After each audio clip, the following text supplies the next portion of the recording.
Bueno chicos, bienvenidos una vez más a otro video. Ahorita vamos a completar el tema de síndromes mieloproliferativos crónicos, que son enfermedades clonales, y para completar leucemia mieloide crónica, que pudiera causar confusión porque debería de encajar dentro de las leucemias, pero aquí estamos utilizando la leucemia mieloide crónica, que es BCR-ABL1 positivo. Como sabemos, esta mutación es del gen que el resultado es una translocación del cromosoma 9 con el cromosoma 22, dándonos el famoso cromosoma Filadelfia. Entonces, esto es una translocación 9-22 y cromosoma Filadelfia como el quesito de la marca ya conocida. Es una neoplasia mieloproliferativa donde predomina la serie mieloide, con todas las características de la leucemia y de la serie mieloide que ya conocemos. Esta enfermedad le da más a hombres que tienen un promedio de edad de 50 a 60 años. En el 95% de los casos está en relación al cromosoma Filadelfia, como ya les había comentado, que es una mutación de BCR-ABL1 que da como resultado la translocación 922. En cuanto a la clínica, nosotros tenemos que el 30% de los pacientes pueden estar asintomáticos al diagnóstico y vamos a encontrar una leucocitosis en un análisis de rutina nada más. Aunque lo típico es que nosotros tengamos un aumento en el metabolismo, un aumento marcado, es decir, que tengamos un hipermetabolismo, y esto nos va a condicionar algo de la clínica, como astenia, nos puede condicionar sudoración nocturna y una baja en el peso. Entonces mucho cuidado ahí con los síntomas porque pacientes ya de edad pueden confundirse muy fácilmente. Tenemos de nueva cuenta la infiltración hepática y la infiltración esplénica, que es casi una regla en los síndromes mieloproliferativos crónicos. Eso sería. Aparte vamos a tener una anemia progresiva. Entonces vamos a tener un síndrome anémico en la clínica de estos pacientes. El diagnóstico lo podemos hacer a diferentes niveles.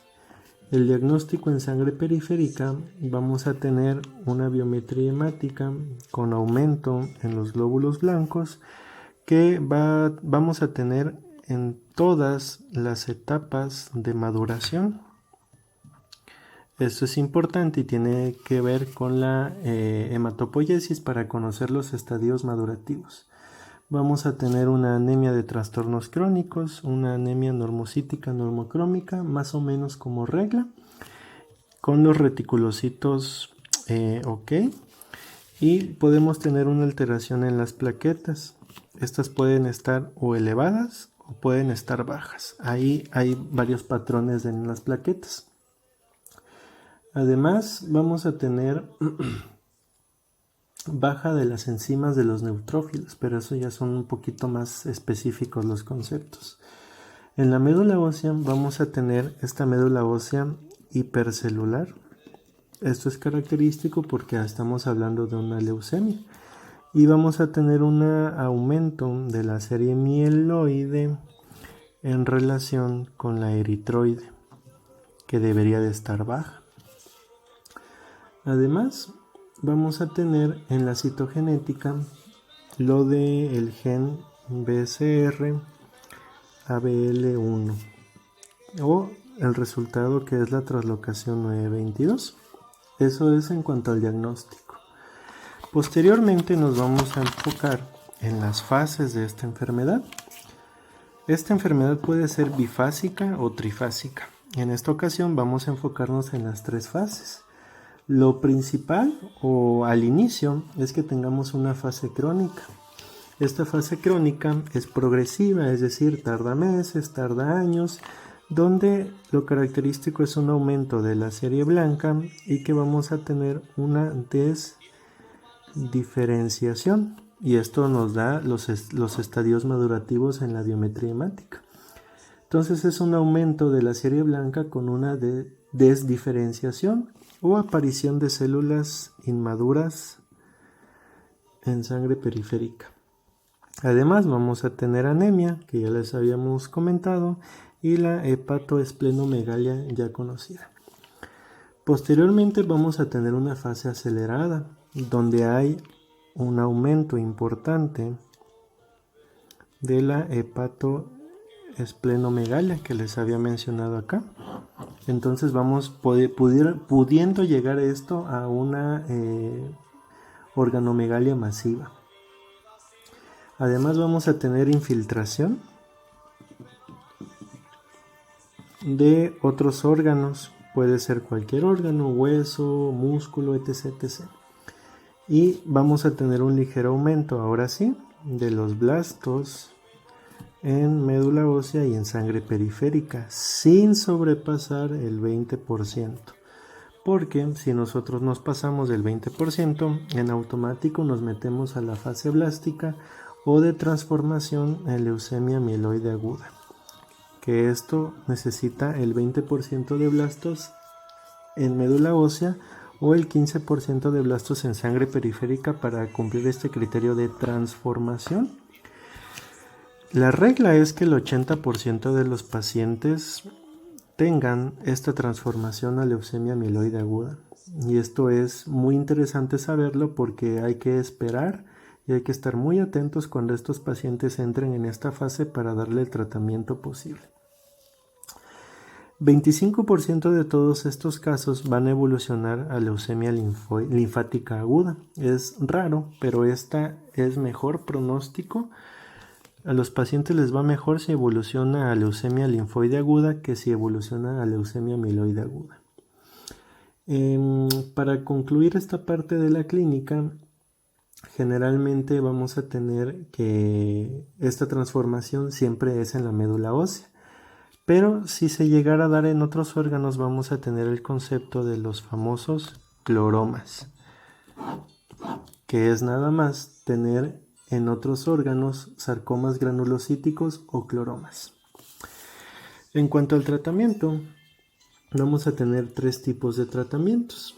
El tratamiento primario o el tratamiento que conocemos como curativo sería el trasplante de progenitores hematopoyéticos, que únicamente se puede aplicar en la fase acelerada. ¿Por qué? Porque en la fase crónica lo que hay que hacer generalmente es vigilar al paciente. En la fase acelerada se puede tratar y en la fase blástica hay que tratar la leucemia como tal. El otro tratamiento disponible es el imatinib, y este es importante porque es un inhibidor de la sinasa de tirosina. Entonces, casi en el 90% de los casos me va a eliminar la mutación o va a haber corrección de la translocación 922. Y esto va a aumentar la supervivencia. Entonces este imatinib se puede usar bastante cuando se ve la citogenética y está presente la translocación. Se usa imatinib y generalmente les va bien. Por último, en la fase blástica, que es la transformación leucémica, el tratamiento por lo general es insatisfactorio. Se dan los tratamientos en las fases propias del tratamiento con quimioterapia, inducción de la remisión, intensificación y mantenimiento, pero en general es insatisfactorio. Y el pronóstico va a ser peor si es una leucemia mieloide aguda, que generalmente pues es el 80% de los pacientes. Y el pronóstico es un poco mejor si es leucemia linfoide aguda, pero pues esto es alrededor del 25% de los pacientes. Entonces no es lo común. Por último, en cuanto al pronóstico con estos pacientes, va a depender de muchos factores.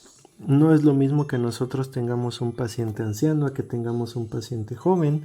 El número de células que tengamos al momento del diagnóstico y al momento de las complicaciones va a depender también del grado de anemia que tenga el paciente, de la magnitud de la esplenomegalia y si el paciente cursa con trombocitosis. Entonces, esto nos va a dictar el pronóstico. Cada paciente es diferente y el pronóstico para cada paciente también lo es. y puede ser un pronóstico tan bueno como una sobrevida a 5 a 10 años, como tan malo con un pronóstico de vida pues inferior, ¿no? Que no sea ventajoso. Entonces, eso sería a grandes rasgos y de manera breve la leucemia amiloide crónica BCR-ABL1 positivo. Saludos chicos, nos vemos en el siguiente.